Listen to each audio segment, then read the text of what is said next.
የቅዱስ ጊዮርጊስ ዝርወተ አጽም ክብረ በዓል በባህር ዳር በድምቀት ተከብሯል። በዓሉ ከሃይማኖታዊ ክዋኔው በተጨማሪ የከተማዋን የቱሪዝም ገጽታ በመገንባት በየዓመቱ ለሚከበረው የጥርን በባህር ዳር የቱሪዝም ወር አካል ነው። ትዕግስት እሱ ባለው ተጨማሪ አላት።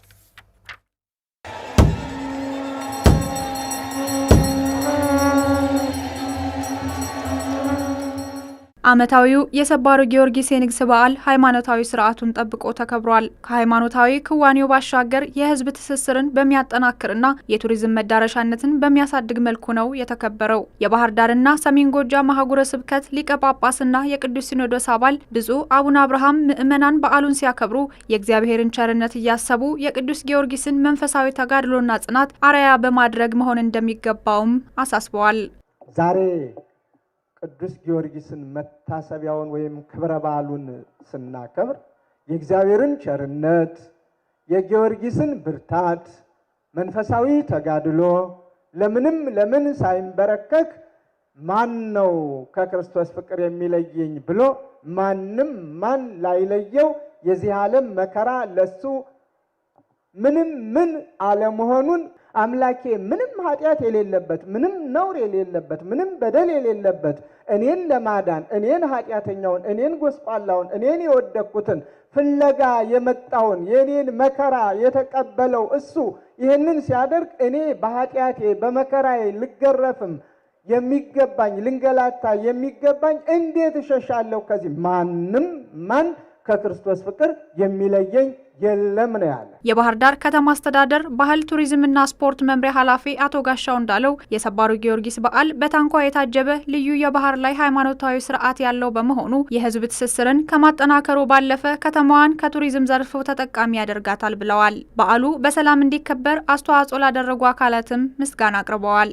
ይህ በዓል ለከተማችን የህዝብ ለህዝብ ትስስርን የሚያጠናክርልን፣ አንድነታችን የሚያጠናክርልን በተለይም ታቦተ ሕጉ ጳጳሳቱ በጀልባ ላይ ሆነው ጣና ላይ ሲባርኩ እንዲሁም ጥምቀት ስነ ስርዓት ሲከናወን ምዕመኑ ከሚያገኘው መንፈሳዊ ጠቀሜታ በተጨማሪ የበዓሉ ስርዓትና ትዕይንት የሀገር ውስጥና የውጭ ቱሪስቶችን ማራኪና ተናፋቂ በመሆኑ ከተማችን ይበልጥ ተፈላጊና የቱሪዝም ተጠቃሚ ያደርጋታል።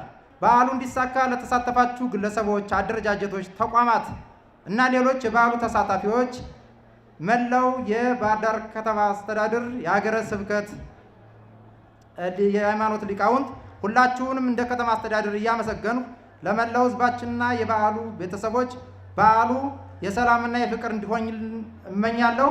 ከልብ አመሰግናለሁ። የበዓሉ ታዳሚዎች የሆኑት ቄስ ያውቃል ጌቴና ሰርካለም ፀሐይ የሰማዕቱ ቅዱስ ጊዮርጊስ ዓመታዊ የንግስ በዓል ከሃይማኖታዊ ይዘቱ ባሻገር የክልሉን የቱሪዝም ዘርፍ ለማነቃቃት ትልቅ አቅም እንዳለው ጠቁመዋል። ከተማዋን ከዚህ በላቀ ሁኔታ የቱሪዝም መዳረሻ ለማድረግ በቀጣይ ተከታታይነት ያላቸው ስራዎች ሊሰሩ እንደሚገባም አስተያየታቸውን ሰጥተዋል። ጥርን በባህር ዳር ለዓለም የሚተላለፍ ለዓለም ስትራቴጂ የሚፈጥር ነው ብለን እናስባለን። እንደ አማራ ክልል ጥርን በባህር ዳር የቱሪስት መስህብ ለማድረግ በጣም ብዙ ጥረት ስለሚያስፈልገው ይህንን እንዲተዋወቅ ሁሉም ሚዲያ መዘገብ አለበት። ባህር ዳር በጣም ብዙ ከሌሎች ከተማ ለየት የሚያደርጓት ሁሉ ነገር አባይም አለ ጣናም አለ እና በዛ አካባቢ ሁሉም በቃ በስፋት ቢሰራ ሃይማኖታዊ ነገሩን ጠብቆ ጥርን በባህር ዳር ከዚህ የተሻለ ነገር ይኖራል ብዬ አስባለሁ። በዓሉ ሃይማኖታዊ ይዘቱን ሳይለቅ የባህር ዳርን የቱሪዝም ገጽታ በዓለም አቀፍ ደረጃ ከፍ በሚያደርግና የህዝቦችን ወንድማማችነት ይበልጥ በሚያጠናክር መልኩ ስለመከበሩ